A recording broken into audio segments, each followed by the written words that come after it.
इतनी बड़ी भूल मत करो कन्या, मुझसे मुख फेर कर मत जाओ। तुम दोनों तो उनकी सखियां हो, तो समझाओ अपनी स्वामिनी को। महादेव उनके योग्य नहीं।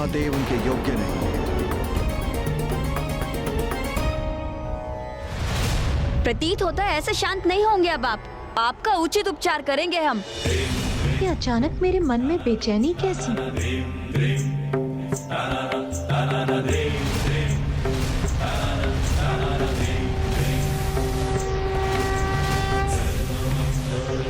कुछ अनुचित होने का आभास क्यों हो रहा है मुझे?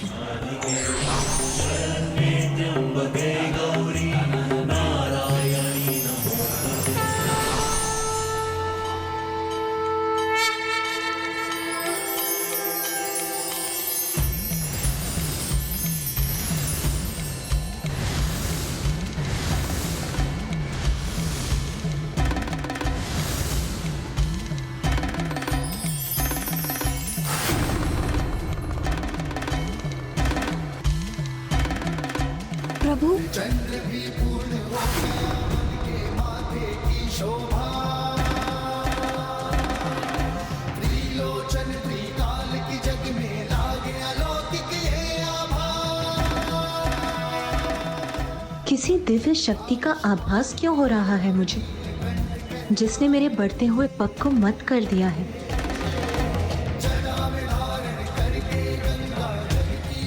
पार्वती, पार्वती,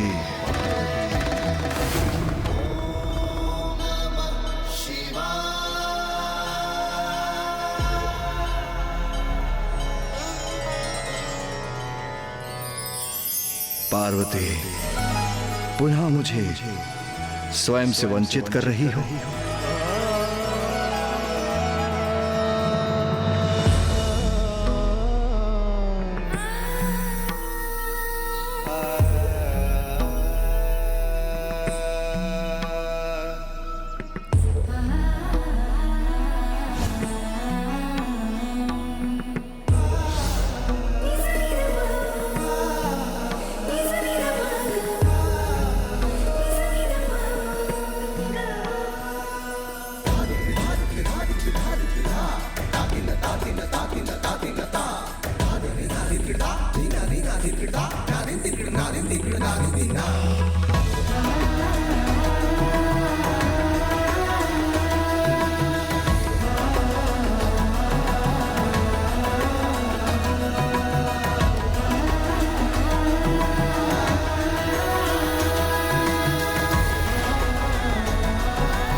पार्वती, अपने अश्रुओं को कभी भूमि पर मत गिरने दो। ये शुभ नहीं। बहुत कष्ट दिए हैं ना तुम्हें, बहुत कठोर परीक्षा ली है ना तुम्हारी।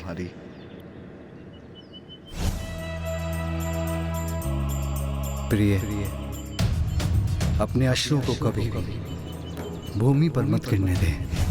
ये शुभ नहीं। स्वामी, आपको पाने के लिए तो मैं अनेकों बार ऐसी परीक्षा और तपस्या का सामना करने के लिए प्रस्तुत हूं।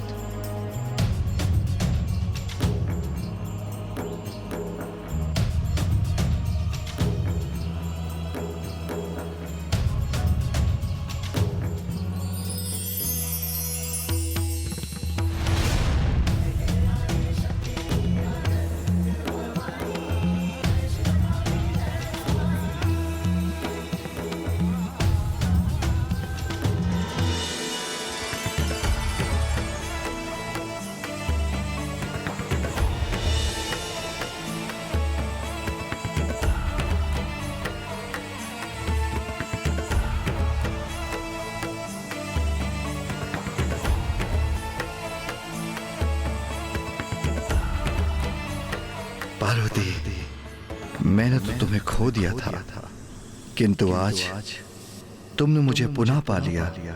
और यह परीक्षा तो उस परीक्षा के समक्ष नगण्य है, जिसका कष्ट तुम 3 सहस्त्र वर्षों से सहन कर रही हो। जब इतने वर्षों में मैं एक पल के लिए भी तुम्हारे हृदय से दूर नहीं हुआ, तो ऐसा होना कहां संभव था। तुम्हें तो इस परीक्षा में सफल होना ही था प्रिय। पार्वती, मैं तुम्हारे तप से प्रसन्न हुआ और ये कठोर तपस्या तुमने मुझे पाने के लिए की, तो मैं प्रस्तुत हूं।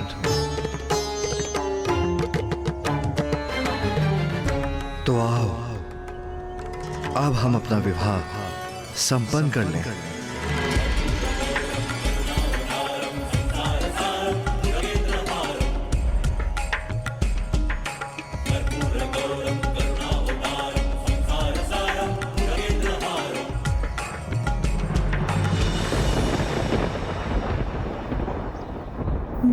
नहीं, नहीं।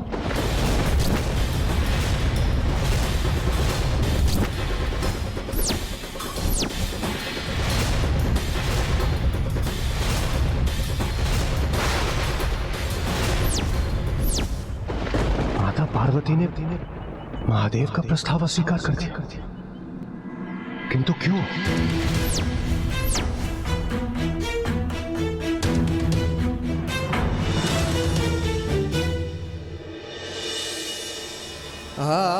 पार्वती, मेरे विवाह बंधन में बंधकर मेरा सानिध्य पाने के लिए तुमने 3 सहस्त्र वर्ष मेरी तपस्या की, और अब जब मैं तुमसे विवाह करने का आग्रह कर रहा हूं, तो तुम उस आग्रह को अस्वीकार कर रही हो। हाँ प्रभु, क्योंकि उसके लिए आपको मेरे माता पिता से अनुमति प्राप्त करनी होगी।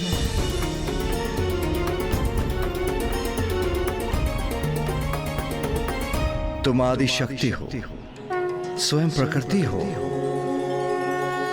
मैं निर्गुण हूं, निराकार हूं।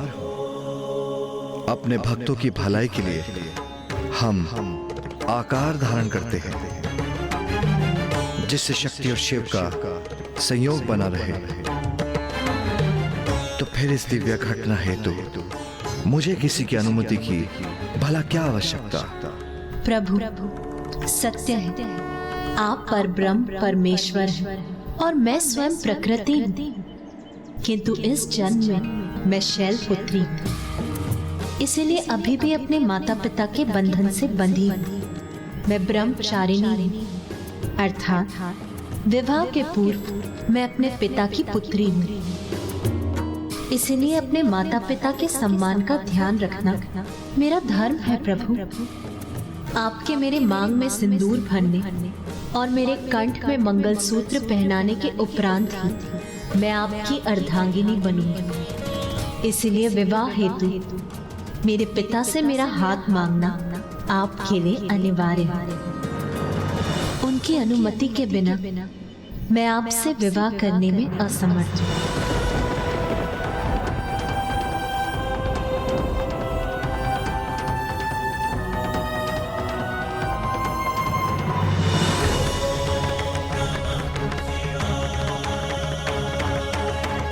माता तो चली गई, किंतु माता पार्वती और महादेव का मिलन अब दूर नहीं।